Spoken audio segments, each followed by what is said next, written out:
지키시는 자 너의 우편에 그늘 되시니 낮의 해와 밤의 달들도 너를 해치 못하네.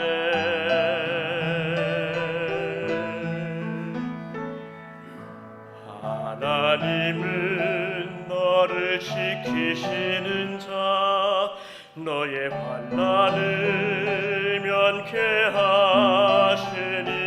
그가 너를 지키시리라. 주가 너를 지키시리라. 하나님은 너를 지키시리라.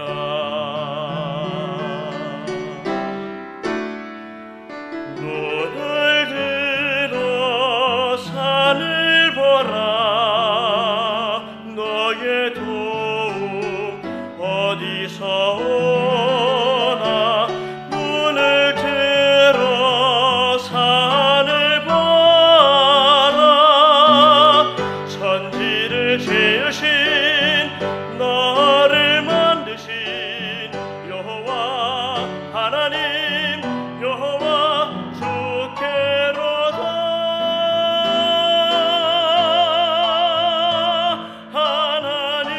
하나님은 너를 지켜주시며 하나님은 너를 인도하시네. 지금부터 영원히 너의 출입을 지키시리라.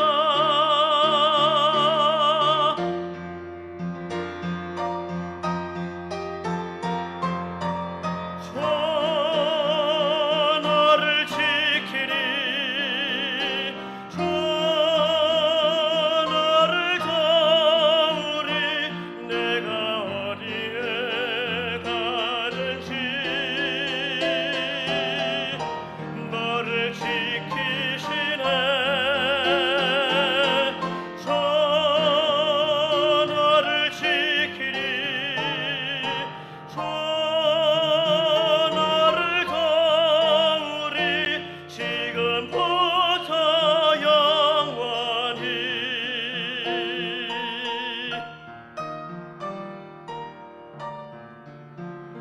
주 너를 지키시리라. 아멘 아멘 아멘.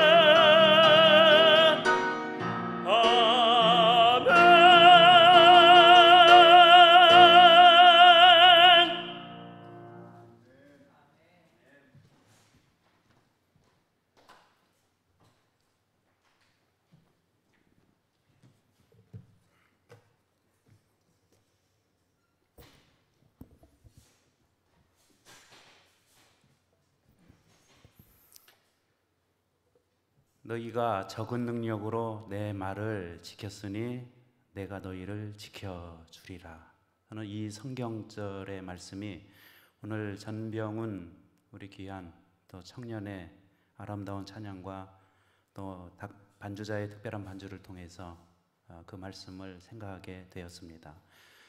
지난 한 주간 힘든 일상생활을 보내셨을 우리 성도님들, 이제 주님 앞에 나오신 여러분들을 환영합니다. 거리두기가 2단계에서 2.5단계로 이렇게 격상된다고 하는 것은 사람 사이가 점점 멀어지고 있다는 것입니다. 그러나 우리는 이 예배를 통해서 멀어지는 것이 아니라 우리 하나님과 점점 가까워지고 온전히 하나님과 하나가 되는 귀한 성도들 되시기를 간절히 바랍니다.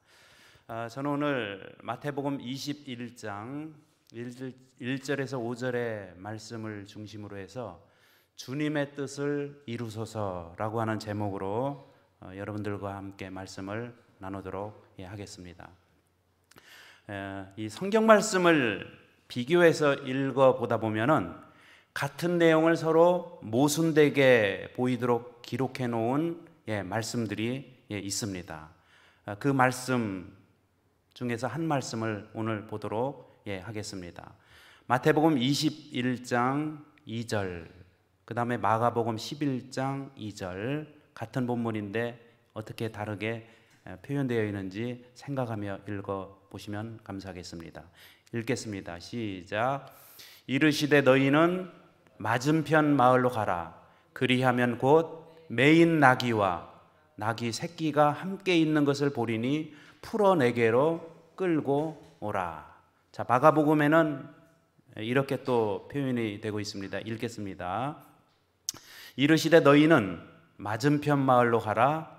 그리로 들어가면 곧 아직 아무도 타보지 않은 나귀 새끼가 매여 있는 것을 보리니 풀어 끌고 오라.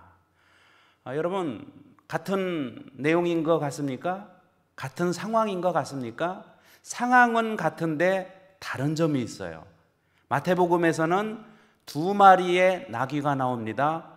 그리고 어미 나귀가 줄로 매여 있다. 이렇게 지금 설명이 되어 있고요. 마가복음에는 1마리의 나귀가 등장을 하고 나귀 새끼가 매여 있는 것으로 이렇게 설명이 되고 있습니다.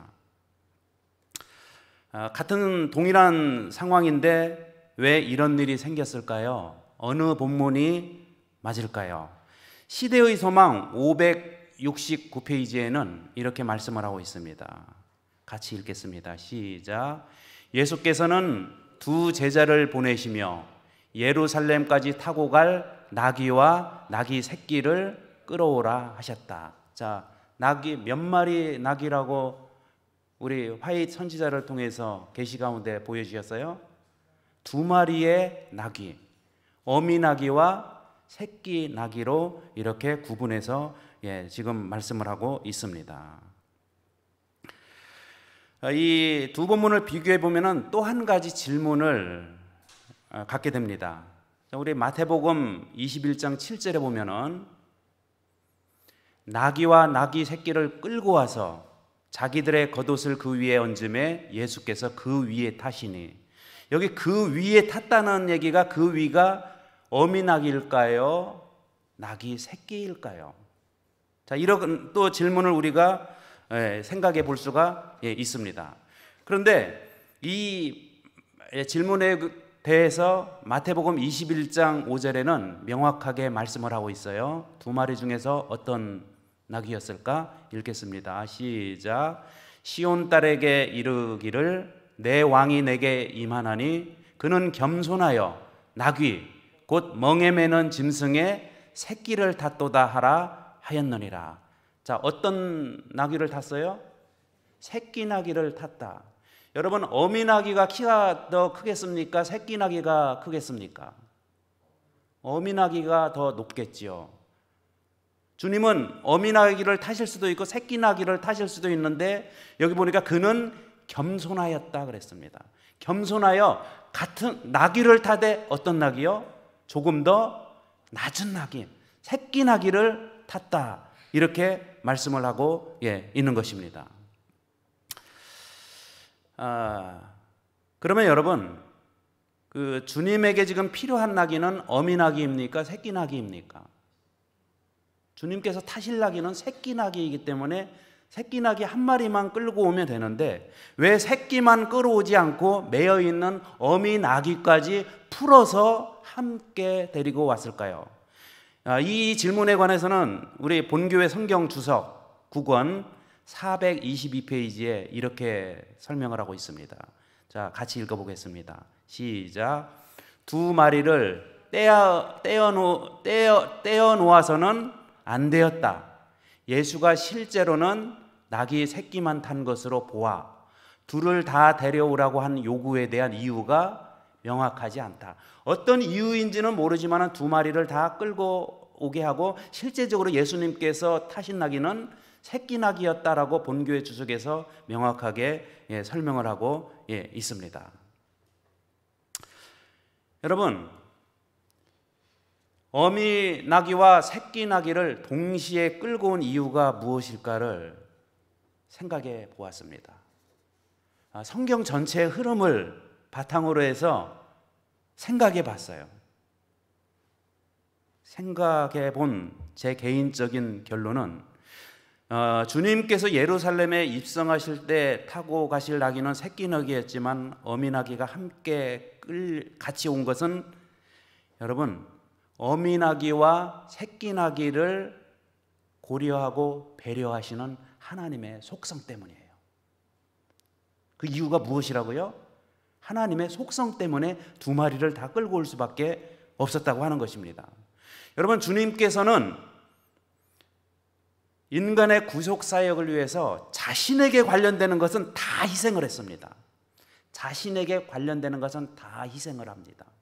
그러나 오늘 우리가 분명하게 한 가지 기억해야 될 것은 피조물에 관련된, 사람에게 관련된, 짐승에 관련된, 창조주 말고 피조물에 관련된 모든 것들의 구속사역에 관해서 하나님께서는 일방적으로 본인의 마음대로 처리하시는 것이 아니라 여러 가지 상황을 고려하면서 구속사역을 진행하시는 하나님의 속성이 있기 때문이라는 거예요. 이 구약 성경의 제사 제도를 살펴보면 아주 명확하게 또 그 이유를 알 수 있어요. 여러분 하나님께서는 얼마나 우리의 작은 형편까지 고려하고 계시는지를 알 수 있습니다. 레위기 5장의 5절에서 12절을 좀 요약해서 보면은요, 여러분 구약 시대의 제사 제도에서 가장 중요한 것은 무엇입니까? 제물입니까? 제물을 드리는 자입니까? 제물이에요. 제물을 드리는 자도 중요하지만 제물 자체가 중요한 것이에요. 그런데 여러분 6절에 보면은 지금 제가 6절과 7절과 11절을 이렇게 구분해 놨는데요, 6절에 보면은 번제물이 지금 세 종류가 나와요. 제물 자체가 세 종류로 나뉘어서 주님께서 설명하고 있다는 거예요. 자, 6절을 읽어보면은 양떼에 암컷 어린 양이나 염소를 끌어다가 속죄제를 드릴 것이다. 암컷 어린 양이나 염소, 양이나 염소를 드리라는 거예요. 그런데 여러분 7절 보면 만일 그의 힘이, 여기서 말하는 그는 누굴까요? 제물을 드리는 자의 힘이 어린 양을 바치는 데에 미치지 못하면 어떻게 하라고요? 힘이 없어요. 지금 그럴 재력이 없어요. 그럴 때는 산비둘기 2마리나 집비둘기 새끼 2마리라도 하나님께 가져와서 드려라. 그런데 여러분 11절에 보면은 만일 그의 손이 산비둘기 2마리나 집비둘기 2마리에도 미치지 못하면 뭐라고요? 고운 가루 10분의 1 에바를 예물로 가져다가 속죄제물로 하나님께 드려라. 혹시 여러분 여기 지금 세 종류의 제물이 있습니다. 여러분들의 경제력은 6절입니까? 11절입니까? 7절입니까? 여러분들의 마음은 몇 절이에요? 마음은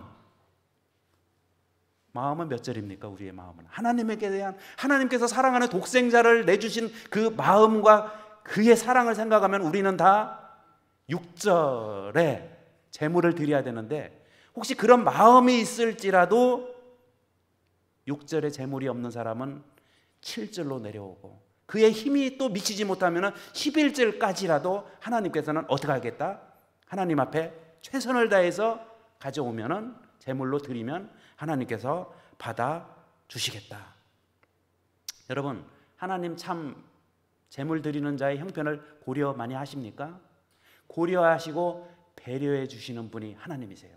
제가 아까 말씀드린 것처럼 하나님께서는 당신의 독생자를 내어주는데 망설였습니까? 전혀 망설이지 않았습니까? 망설임 없이 최고의 것을 선물로 주셨지만은, 피조물인 우리에게 하나님께서 요구하시는 것은 본인의 형편과 힘에 맞게 뭔가를 최선을 다해서 드리기를 주님께서 바라시고 계세요. 그래서 여러분, 예수님께서 지상에 오셨을 때 어느 한 과부가 동전 2렙돈을 드리는 그 소리를 들으시고 칭찬을 해줬어요. 뭐라고 하면서요? 너는 네가 가진 전체를 드렸다. 그러니까 마음의 전체를 어떻게 한 거예요? 동전 2개에 표현을 해서 하나님께 드렸다고 하는 것입니다. 그런데 그것을 하나님께서 받아주셨다는 거죠.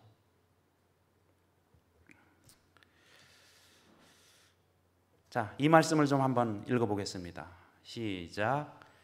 자신의 힘에 따라 드리는 번제물을 받아주시는 하나님, 자신의 경제 형편에 맞게 드리는 제물을 받아주시는 하나님, 이렇게 배려해 주시는 하나님을 찬양하시고 최선을 다해서 우리 하나님을 섬기는 귀한 성도들이 되시기를 간절히 바랍니다. 여러분, 저는 이제 본문으로 돌아가서요, 만약에 주님께서 타실 나귀 새끼만을 끌고 갔으면 무슨 일이 생겼을까요?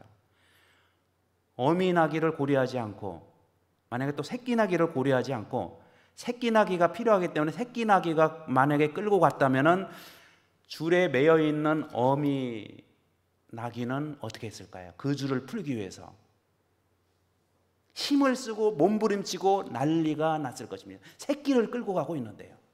그리고 눈물을 흘리며, 여러분 그 상황이 어떻게 됐을까요? 그리고 어미 소는 그냥 두고, 어미 나귀는 두고 새끼 나귀만 필요하니까 새끼 나귀만 만약에 끌고 가면은 이 새끼 나귀는 그 어미 나귀로부터 떨어져 나가는 그 심정으로 여러분 하나님의 구속 사역에 온전한 제물로 사용이 될 수 있겠습니까? 그래서 하나님은 이렇게 힘에 맞게, 형편에 맞게, 그리고 모든 것들을 다 고려해서 하나하나를 구속사업을 이루어 나가시는 분이 하나님이심을 기억하시고, 하나님께서는 오늘도 우리의 형편을 고려하고 계신다. 더 나아가서요, 우리는 하나님께서 우리에게 주시는 것은 하나님의 형편은 생각하지 아니하시고 모든 것을 다 쏟아부으시는 하나님. 여러분, 그러나 그 하나님을 우리는 닮아가는 것이 예배요, 닮아가는 것이 신앙생활이라는 것을 또한 기억을 해야 됩니다. 그런 마음으로 하나님을 섬기시는 귀한 성도들이 되시기를 간절히 바랍니다. 여러분, 저는 이 말씀을 준비하면서 자, 이 말씀을 좀 다시 한번 읽어보겠습니다. 자, 시작. 비록 새끼 나귀가 주님의 구속사역에 필요하지만 매여 있는 어미 나귀를 풀어 끌고 가면 새끼 나귀는 저절로 어미 나귀를 따라가게 되어 피차 안심하며 주님 앞으로 자연스럽게 인도함을 받게 될 것입니다. 하나님은 무엇을 원하세요? 사람의 감정이나 사람의 이것을 깨뜨려가면서 억지로 요구하지 아니하신다는 거예요. 자연스럽게 주님의 사역을, 그리고 주님의 사역을 하면서 어떻게 해요? 안심하며 감동으로 주님의 사업을 하기를 주님께서 원하십니다. 여러분, 이런 하나님 참 멋지시지 아니하십니까? 그 밑에 읽겠습니다. 우리 주님은 당신의 구속사역을 이루어 가시되 모든 것을 배려하면서 이루어 가시는 하나님이심을 기억하고 우리도 또한 하나님의 그런 품성을 닮아가시는 성도들이 되시길 바랍니다. 여기 마가복음 11장 2절 보겠습니다. 좀 줄에 대해서 잠깐 설명해 드리겠습니다. 여러분, 마가복음 11장 2절에 보면 읽겠습니다. 시작. 아무 사람도 타보지 않은 나귀 새끼에 매여 있는 것. 여러분, 지금 이 나귀 새끼가 매여 있다고 했어요. 실제 매여 있습니까? 매여 있지 않았습니까? 아까 어미 나귀가 매여 있었지요?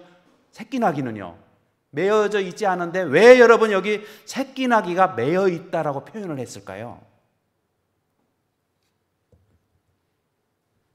여러분, 어미 나귀는 보이는 줄에 의해 매여 있었지만 새끼 나귀는 보이지 않는 줄로 어미에게 매여 있습니다. 눈에 보이는 줄로 매여 있는 어미 나귀가 있고요, 눈에 보이지 않는 더 확고한 줄로 매여 있는 새끼 나귀가 있었다는 것입니다. 교회도 두 종류의 교회가 있습니다. 보이는 교회가 있고요, 보이지 않는 교회. 보이는 교회는요, 이 교회만 나왔을 때, 교회에 나와서만 신앙생활을 하는 것이 눈에 보이는 교회고요, 눈에 보이지 않는 교회는요, 보이지 않는 곳에서도 교회 역할을 하며 또 하나님께서 원하시는 신앙생활의 삶을 살아가는 것이 보이지 않는 교회인데, 어느 줄요? 묶어있는 줄이 아니라 묶여져 있지 않는 정말 더 신뢰의 줄과 사랑의 줄, 이 줄이야말로 정말 끊을 수 없는 줄이고 하나님께서 원하시는 줄이라는 것을 우리는 분명히 이해하며 신앙생활을 해야 됩니다. 여러분, 빨간 글씨를 읽겠습니다. 시작.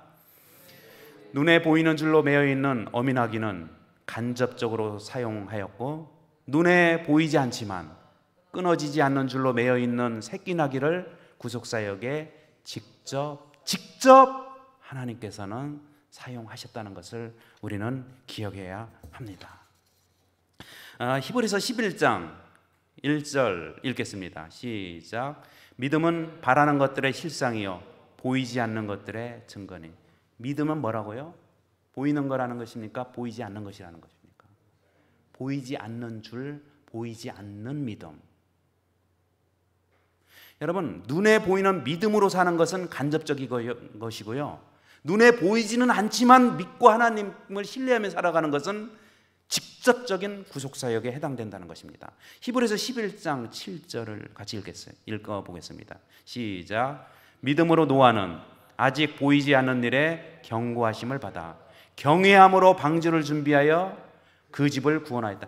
본인의 집을 구원하고 방주를 준비하였는데 보이는 것 때문에 준비했다는 것입니까? 보이지 않았지만 준비했다는 것입니까? 보이지 않았기 때문에 준비를 한 거예요. 여러분, 노아 시대 때요, 사람들이 꿈쩍을 안 하다가 움직인 적이 있어요. 노아의 가족들 말고요. 노아의 가족들은 보이지 않을 때에 준비를 했거든요. 그래서 방주 안에 들어갔거든요. 여러분, 방주가 부조와 순지자에 보면 방주가 이제 문이 닫혔습니다. 백성들은 밖에 있습니다. 불신자들은 밖에 있습니다. 일주일이 지났습니다. 그리고 그들이 방주로 달려왔습니다. 언제 달려왔을까요? 하늘에서 물이 떨어졌을 때, 보였을 때. 여러분, 보이는 것 때는 늦습니다. 보이지 않을 때가 진짜입니다. 보이지 않는 줄로 정말 하나님과 연결돼서 살아가는 것. 여러분, 이 줄이 가장 정말 견고한 줄임을 기억하시고, 저와 여러분들에게 눈에 아무런 증거도 보이지 않고 정말 예수님의 재림이 이렇게 눈에 보이지 않을지라도 잘 준비하는 삶이야말로 오늘 하나님께서 저와 여러분들에게 원하신다는 것을 생각하시길 바랍니다. 현재 이 세상은 눈에 보이는 재림의 증거가 있어요. 눈에 보이는 재림의 증거. 그게 뭐죠? 지금 현재 전염병 온역 아닙니까? 이 온역이 여러분 지금 눈에 보여요, 안 보여요? 아니, 지금 막 전염병에 의해서 막 떨어져 나가는 사람들 보이냐 이거예요. 어려움을 겪고 눈에 보이는데도 불구하고 예수님의 재림을 준비하지 않는다면 그 사람에게는 희망이 더 이상 없는 거예요. 여러분, 하나님께서 원하시는 것은 아무런 전염병이 없을지라도, 비가 내리지 않을지라도 하나님을 만나기 위해서 준비하는 것.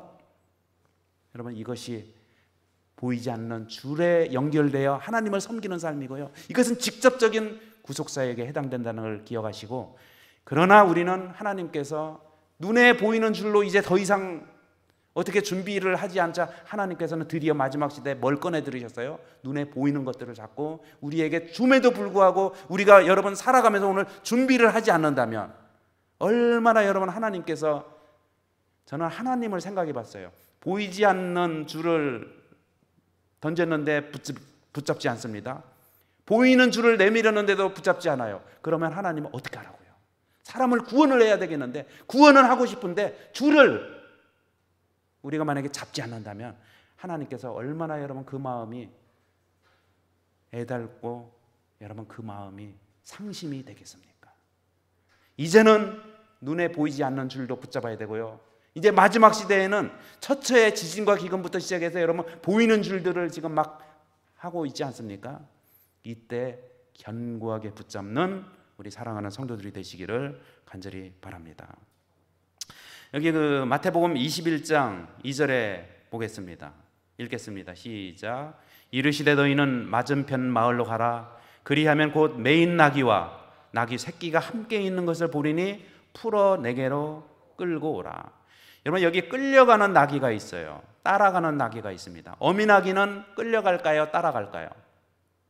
줄에 매여 있기 때문에요. 끌려가요. 그러나 새끼 나귀는 따라갑니다. 누구를 따라갈까요? 여러분, 이 새끼 나귀는 아무런 줄이 없는데도 불구하고 어미 나귀가 가는 곳에는 따라갈까요? 따라갑니다. 왜요? 아니, 줄이 없는데도 왜 따라갑니까? 엄마 나귀와 새끼 나귀에는 모성이라고 하는, 또 어머니를 생각하는 그 보이지 않는 그 혈육의 그 줄은요 끊을 수 없는 줄이고, 눈에 보이는 줄보다 훨씬 더 질기고 강하고 확실하다는 거예요. 여러분, 이렇게 따라가는 것, 여기 한번 보겠습니다. 보이는 줄에 의해서 끌려가는 나귀. 여기 저 어미 나귀가 지금 줄에 매여 있습니까? 줄이 있어요. 새끼 나귀는요 줄이 있어요, 없어요? 없습니다. 그러나 보이지 않는 줄이지만은 따라가는 나귀. 그래서 하나님께서는 저와 여러분들이 이렇게 끌려가는 것이 아니라 주님을 따라가는 성도로 살기를 바라고 계세요. 마태복음 4장 18절에서 20절에 보면은 읽겠습니다. 시작. 갈릴리 해변에 다니시다가 두 형제 곧 베드로라 하는 시몬과 그의 형제 안드레가 바다에 그물 던지는 것을 보시니 그들은 어부라. 말씀하시되 나를 따라오라. 내가 너희를 사람을 낚는 어부가 되게 하리라 하시니 그들이 곧 그물을 버려두고 예수를 따르니라. 여러분, 이게 예수를 따르는 자가 됐어요. 끌려가고 있습니까? 따라가고 있습니까? 따라가요. 따라가. 우리는 끌려가는 자가 아니라 예수님을 따라가는 자가 되어야 됩니다. 그래야 구속사에게 사용이 될 수 있어요. 그러나 여러분, 따라가는 자는 보이는 것에 의해서 따라갑니까? 보이지 않는 것에 의해서 따라갑니까? 보이지는 않아요. 그러나 믿음으로 그냥 따라가는 거예요.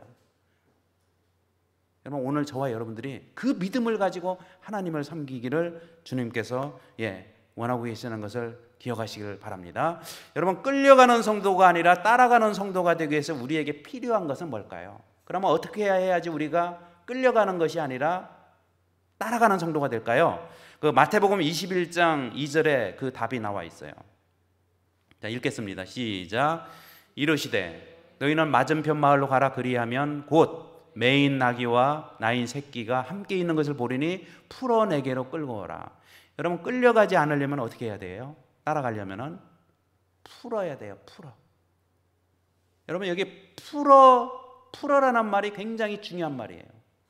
여러분, 이 말씀을 영적으로 좀 생각해 보겠습니다. 히브리서 12장 1절 읽겠습니다.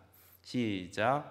이러므로 우리에게 구름같이 둘러싼 허다한 증인들이 있으니 모든 무거운 것과 얽매이기 쉬운 죄를 벗어버리고.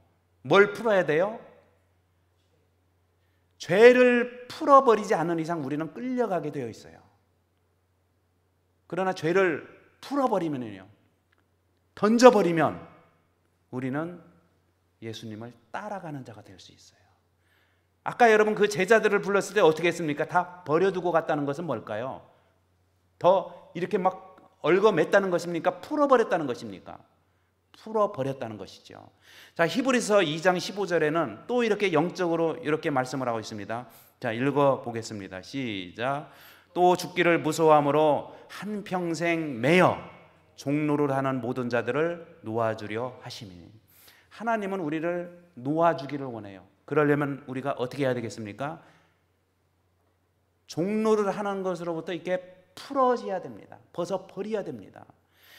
여러분, 저는 여기 한평생 매였다는 말, 어떤 사람은요 어렸을 때 배운 그 술에요 한평생을 매여 있어요.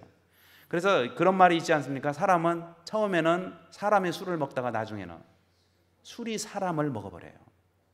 못 벗어납니다. 그러나 분명히 그 사람도 중간에 벗어날 길이 있었을 것이에요.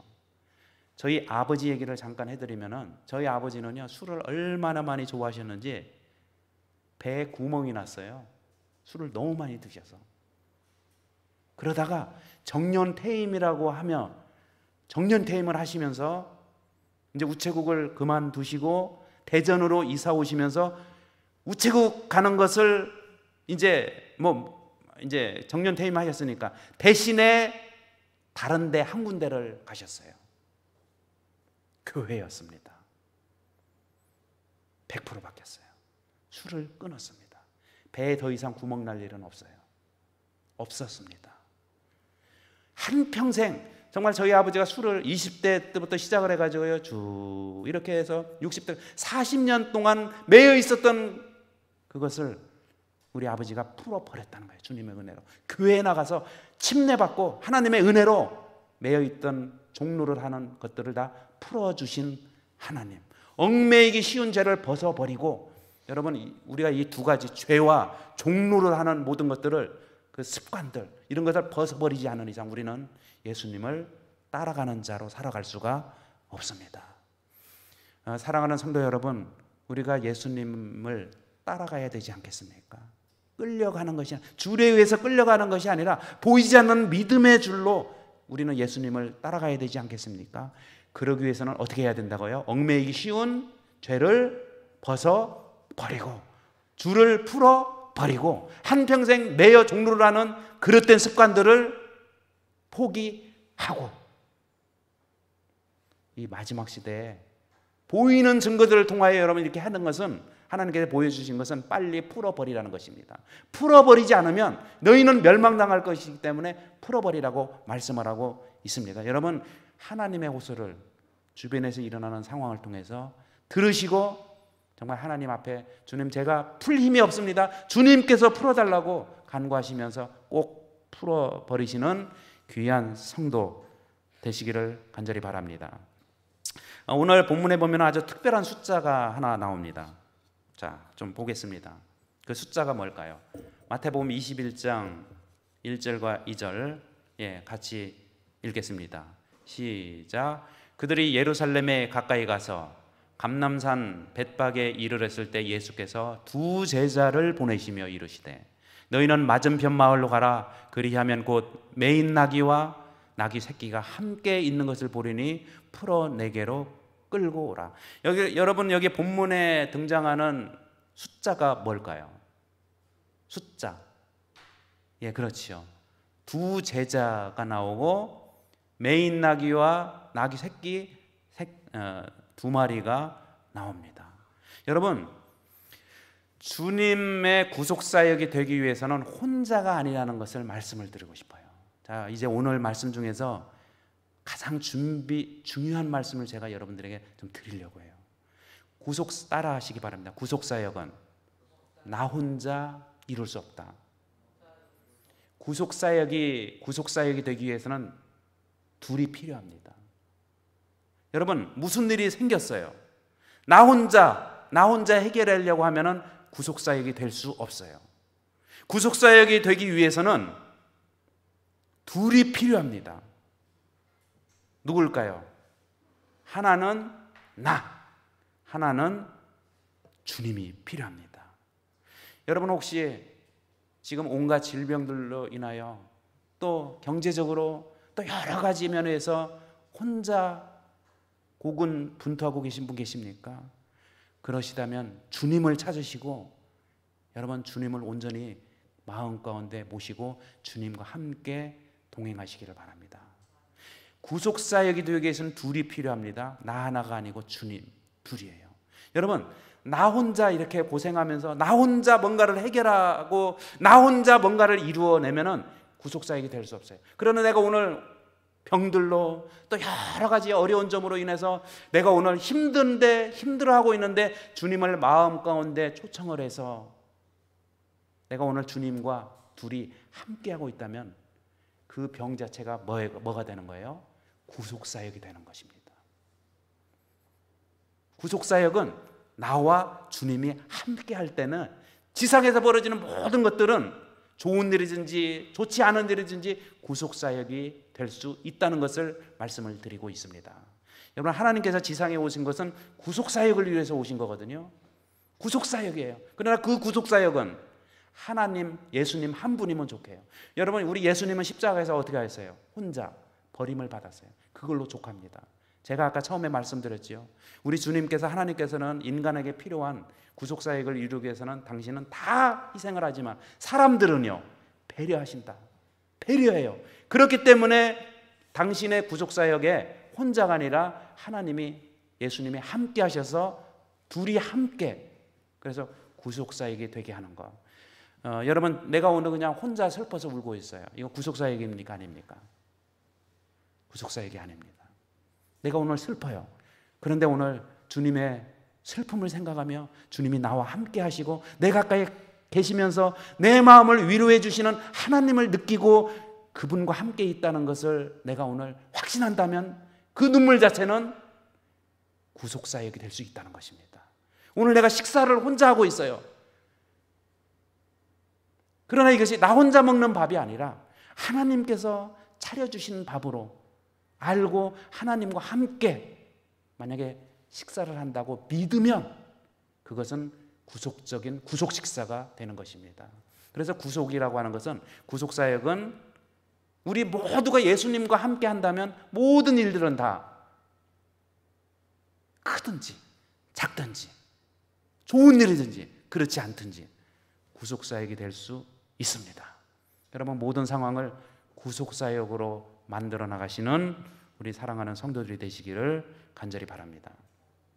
여기 마태복음 21장에 보면은 밑에 좀 읽어보겠습니다. 두 제자를 함께 보내시고 메인 나귀와 새끼 나귀가 함께 있는 것을 보리니, 구속사역이 되느냐 되지 않느냐를 결정하는 것은 나 홀로이냐 아니면 주님과 함께이냐 라는 것을 기억하시기를 간절히 바랍니다. 저는 이제 오늘 좀 말씀을 마치면서 왜 그러면 하필이면 주님과 함께 해야 되는가, 이 부분을 좀 말씀을 드리려고 합니다. 왜 하필이면 나와 다른 사람이가 아니고 왜 하필이면 나와 주님이 되어야 되는가. 여러분, 마태복음 21장 3절을 같이 읽겠습니다. 시작. 만일 누가 무슨 말을 하거든 주가 쓰시겠다 하라. 그리하면 즉시 보내리라 하시니. 주가 쓰시겠다. 자, SDA 성경지서 9권 422페이지에는 이렇게 되어 있습니다. 주가 쓰시겠다 하라. 예수가 자신을 가리켜 주라고 언급한 것은 이때가 처음이다. 지금까지 예수님의 일상적인 호칭은 인자. 여러분, 예수님께서요 3년 반 동안 봉사를 하시면서 지상에서 봉사하면서 자기 자신을 가리키는 인자라고 했어요. 인자. 인자는 뭐고? 인자는 뭐고? 인자의 뜻은 뭡니까?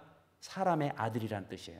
그러나 이 순간에 여러분, 예루살렘에 입성하는 그 순간에 일요일 그 아침에 여러분 나귀를 끌고 오라고 하면서 누가 쓰시겠다고요?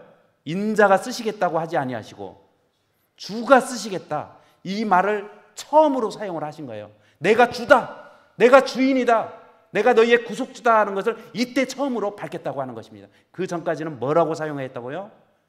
사람의 아들, 그냥 인자라고 사용을 하고 있었어요. 여러분, 왜 이 순간에 주가 쓰시겠다라고 하면서 주님을 강조했을까요?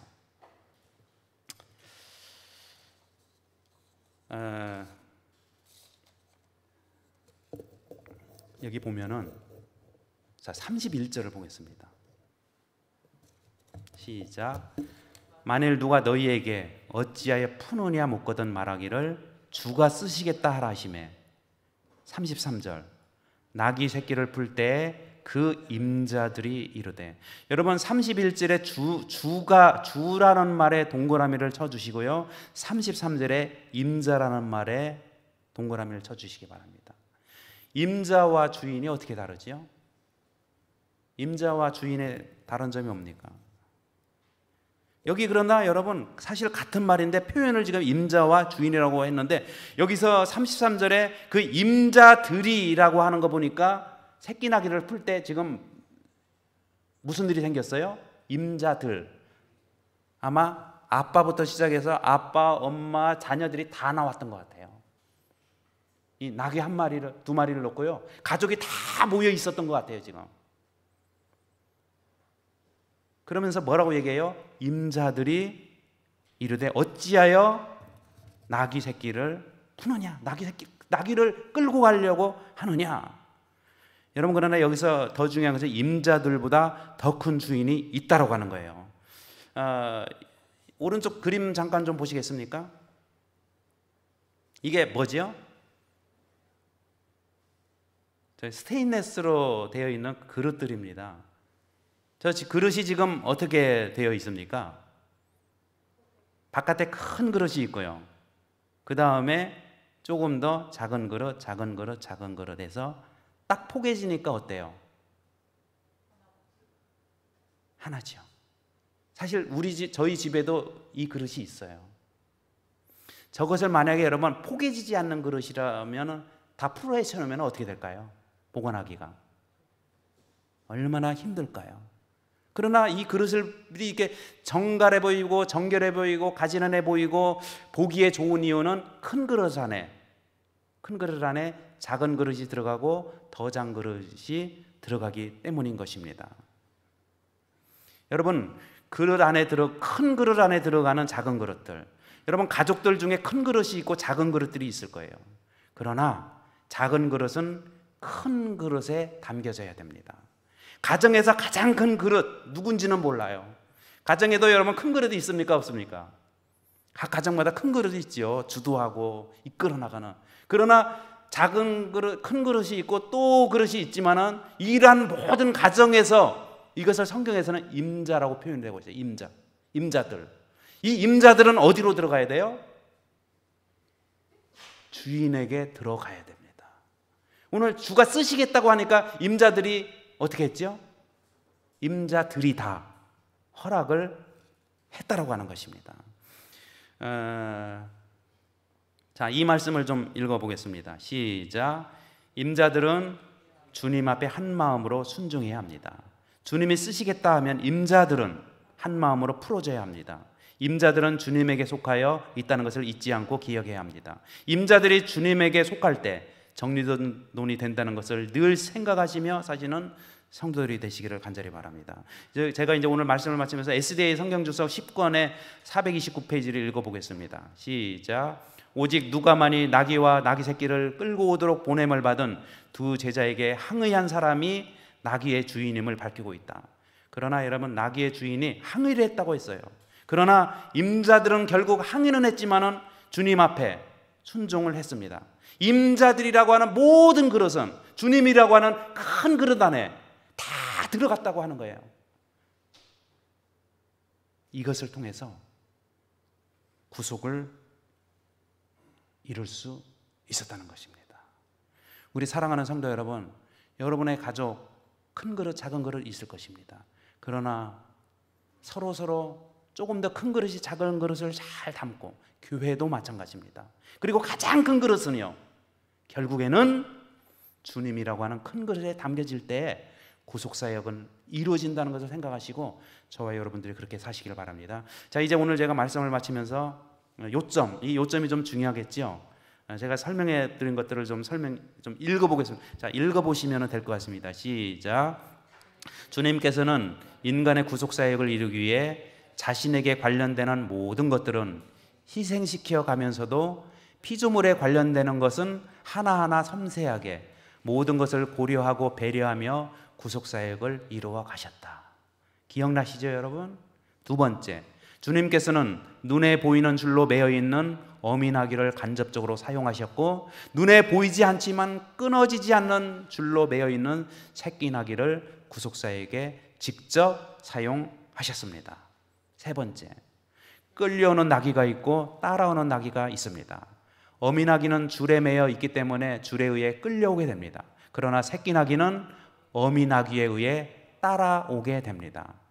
우리 주님은 성도들이 끌려가는 성도가 아니라 따라가는 성도 되기를 주님께서 원하십니다.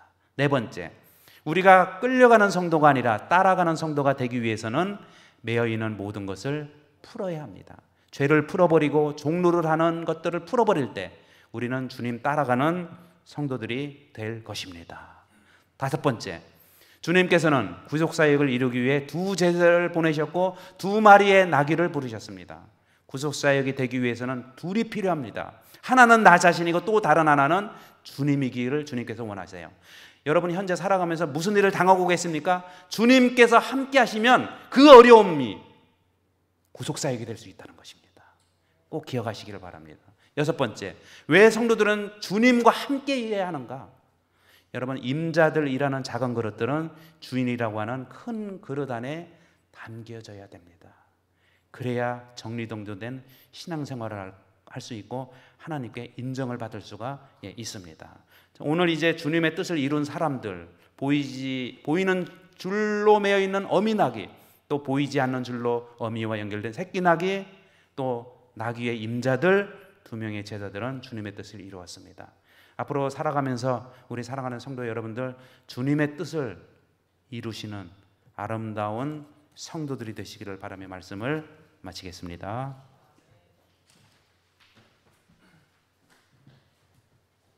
네, 우리 말씀을 생각하시면서 우리 마치는 찬미 431장 찬미하겠습니다. 우리 찬미 후에 목사님 기도하시겠습니다.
하나님 아버지, 오늘 우리가 당하는 모든 것들이 주님의 뜻을 이루는 구속 사역이 될 수 있도록 축복 내려 주시옵소서.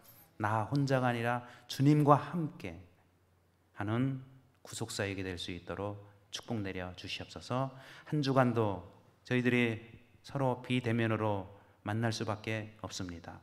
주님께서 각 처소마다 성도들의 발걸음을 인도하고 지켜주셔서 큰 어려움 없이 이겨낼 수 있도록 도와주시옵소서. 예수님의 이름으로 간절히 기도드립니다. 아멘.